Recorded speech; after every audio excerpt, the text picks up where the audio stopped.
జగన్మోహన్ రెడ్డి గారు మీరు ఎన్ని ఆంక్షలు విధించినా, మీరు ఎన్ని ఆటంకాలు కలిగించినా రేపు ఆ కుటుంబాన్ని పరామర్శిస్తున్నారు, వారికి అండగా నిలబడిపోతున్నారు. రేపు రెంటపాలకు ఖచ్చితంగా వస్తున్నారు. రేపు ప్రోగ్రాం ఖాయమని చెప్పి మరొకసారి ఇక్కడ ఉన్నటువంటి జిల్లా ప్రజలకు మేము స్పష్టం చేస్తా ఉన్నాము.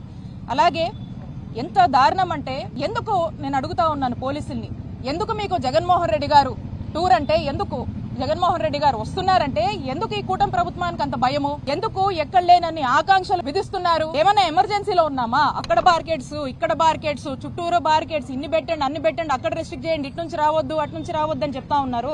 మన రాష్ట్రం ఏమైనా ఎమర్జెన్సీలో ఉందా అని నేను ప్రశ్నిస్తా ఉన్నాను ఈ పోలీసుల్ని. కాబట్టి ఎట్టి పరిస్థితుల్లో మీరు ఎన్ని విధించినా, మీరు ఎన్ని ఆటంకాలు కల్పించినా జగన్మోహన్ రెడ్డి గారు రావటం ఖాయమని స్పష్టం చేస్తా ఉన్నాము. అలాగే మేము చూస్తా ఉన్నాము, ఈ ట్రావెల్స్ వాళ్ళకి ఫోన్ చేసి చెప్తున్నారంట, ఆటోలకు ఫోన్ చేసి చెప్తున్నారంట, లోకల్ గా ఎక్కడికక్కడ పోలీసులు గానీ వీళ్ళంతా కూడా మీరు పంపొద్దు, మీరు పెట్టొద్దు, మీరు గనక ఎవరన్నా మీ వెహికల్స్ యూజ్ చేసుకుంటే మిమ్మల్ని కేసులు పెడతాం, మీ వెహికల్స్ లాక్కెళ్తున్నామని ఈ విధమైనటువంటి భయభ్రాంతులకు కామన్ మ్యాన్ ఈ రోజు గురి చేస్తున్నారు. అంత అవసరం ఏముంది? ఎందుకు అంత భయం అంటే, కూటమి ప్రభుత్వము ఫెయిల్ అవుతుంది, జనాదరణ అనేది ఈ రోజు వైఎస్ఆర్ కాంగ్రెస్ పార్టీకి, నాయకుడు జగన్మోహన్ రెడ్డి గారికి పెరుగుతుంది.